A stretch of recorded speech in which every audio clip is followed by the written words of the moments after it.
Evangelho de Lucas, capítulo 15, vou ler dos versículos 17 a 24. Então, caindo em si, disse: Quantos trabalhadores de meu pai têm pão com fartura, e eu aqui morro de fome?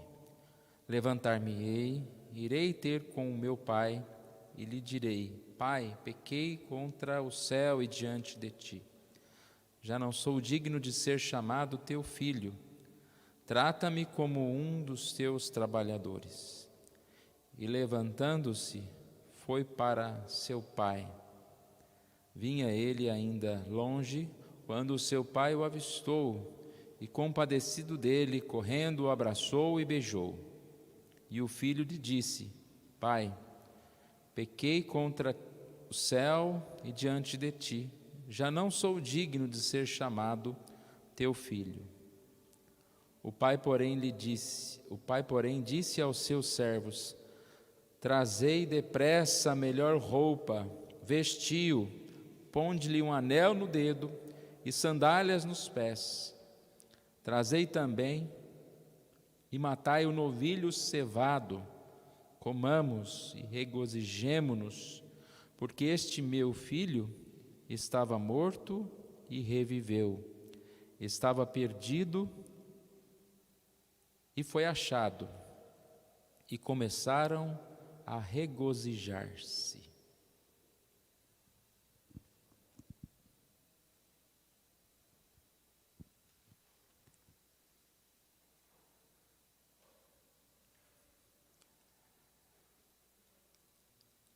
É muito comum a gente ver descrição de pessoas, e essas pessoas às vezes parecem, digamos assim, super-heróis. Digo isso no dia a dia, né? Seja um ator, um cantor, ou uma pessoa de destaque. Até mesmo na igreja, né? Quando você fala de alguma pessoa, o seu currículo imenso, né? Vai descrever o pregador lá, parece que a pessoa é o melhor e o mais perfeito. A gente tem que tomar cuidado com isso, porque às vezes nós exageramos nesse descrever as pessoas. E é claro que quando você vai descrever alguém, você não vai falar de defeito, né? Principalmente na igreja.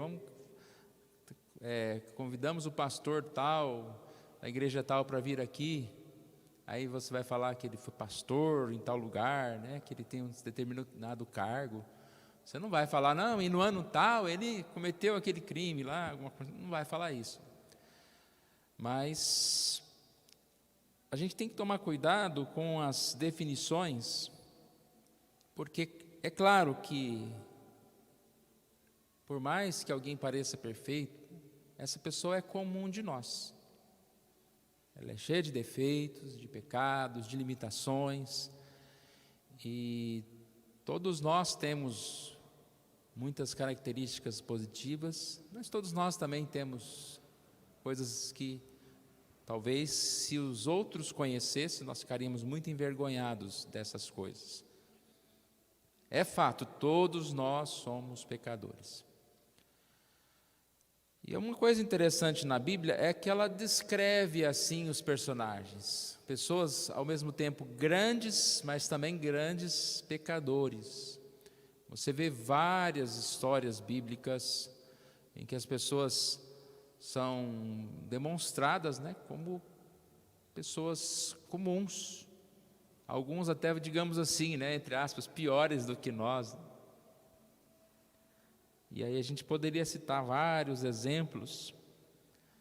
Se a gente pensar em Moisés, a gente está falando na escola dominical, Moisés, um homem que no momento de raiva, ele matou uma pessoa, mas depois esse Moisés foi o escolhido por Deus para libertar o povo. E a gente percebe que é assim que deve ser. Conhecer as pessoas sempre é bom, é um testemunho. Mas conhecer as pessoas no todo, seja o que elas eram e agora o que elas são, conhecer os defeitos e as qualidades, isso é importante e mais motivador ainda para nós. Eu vou ler aqui sobre isso uma parte de uma devocional, um site chamado Devocionais Diários, falando da Bíblia. A Bíblia é um livro completamente honesto. Ela nos apresenta as pessoas que Deus usou com seus problemas, falhas e tudo mais. Esta é uma das razões pelas quais eu sou tão grato a Deus. Ela dá esperança a pessoas como eu. Pessoas que falham, pessoas que caem. Achamos que se Deus conseguiu usar pessoas como aquelas, talvez possa usar também pessoas como eu e você. Esse é exatamente o X da questão. Deus cuidou para que tudo isso fosse registrado na Bíblia, para que pudéssemos ver que Ele pode trabalhar em cada um de nós, apesar de nossa fraqueza. Então esse será o nosso tema por algumas semanas. Temos aqui um cartazinho, como um de nós. Deus pode trabalhar em cada um de nós, apesar da nossa fraqueza. A ideia é estudar alguns personagens bíblicos, algumas histórias, e ver pessoas que enfrentaram dificuldades. Não é aquele herói que vence a tudo sem dificuldades, mas que também tem fraquezas. E apesar das fraquezas, foram vencedores. Isso pode muito nos animar, isso pode muito nos ajudar em ver essas pessoas e assim se erguer como muitos desses se ergueram. A leitura de hoje, de Lucas 15, poderíamos dizer que é uma dessas histórias.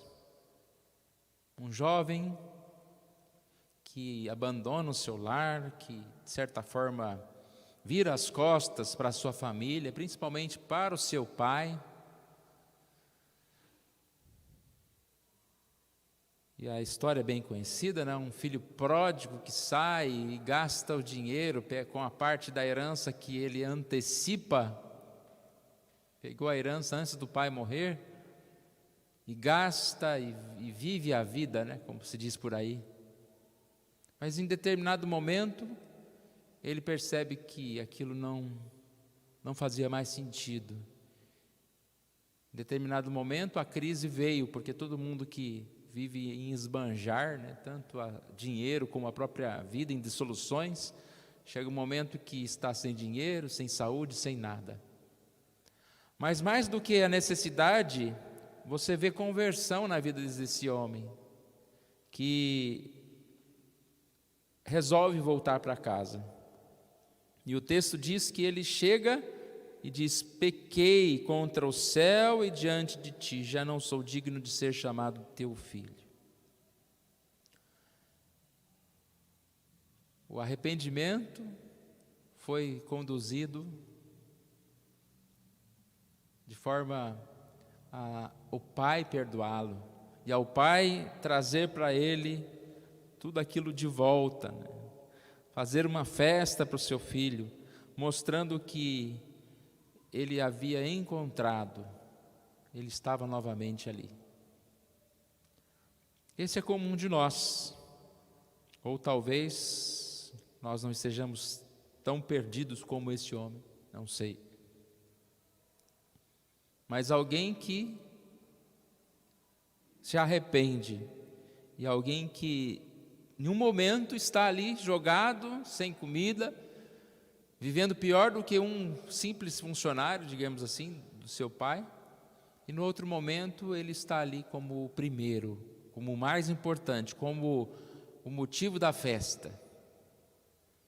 Assim Deus pode fazer conosco.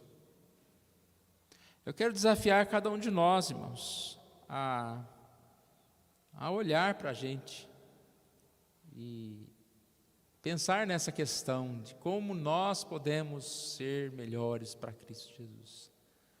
E quando nós olharmos para o testemunho de alguém, quando nós olharmos alguém, não olharmos essas pessoas como um super-herói inatingível, como alguém maior, mas olhar como um de nós, como alguém que tem as mesmas fraquezas, mas venceu. E nós, como pessoas que têm vitória, também possamos chegar àqueles que estão lá e dizer para eles: olha, você não é pior do que... Não é porque hoje você está, de certa forma, longe de Deus, ou você está em meio ao vício, em meio a qualquer coisa. Você não é diferente, eu sou igual a você. A diferença é que eu fui atingido, recebi o Senhor e decidi estar com o Senhor. Mas a luta sua é a minha, diariamente. É uma forma da gente evangelizar, de falar que nós estamos aqui, é pela graça de Deus, não é porque nós somos melhores. Da mesma forma, qualquer pessoa pode chegar para cá. Como está a minha vida? Como está a sua vida, irmãos? O quanto nós refletimos a partir dessas histórias, que é o convite para nós, irmãos. Vamos refletir a partir das histórias bíblicas. Saber que os personagens bíblicos, eles não terminaram, né? Os personagens bíblicos terminaram porque a Bíblia não é mais escrita, mas os personagens do reino, do povo de Deus, não são só os que estão ali na Bíblia. Cada um de nós faz parte desse reino. E como que a nossa história faz parte desse reino? Que à medida que nós nos curvarmos mais e mais a Deus, nós possamos ser melhores do que Deus quer. E muito mais do que nós imaginamos que podemos ser, porque nós estamos nas mãos do Senhor. Vamos orar? Pai querido, nós agradecemos a Ti por essa manhã. Queremos Te pedir, ó Deus, que o Senhor nos abençoe, que o Senhor nos faça acreditar, ó Deus, no Teu poder. O Teu poder que atingiu tantas pessoas, modificou a vida de tantas pessoas, é o mesmo que age em nós. É o mesmo que faz com que nós possamos ser aquilo que o Senhor deseja. E não sejamos limitados ao nosso próprio pecado, às nossas próprias fraquezas, mas nós podemos sim, ó Deus, vencer essas barreiras em Ti. Obrigado, ó Pai, por essa manhã e que o Senhor nos fortaleça. Nós oramos em nome de Jesus. Amém.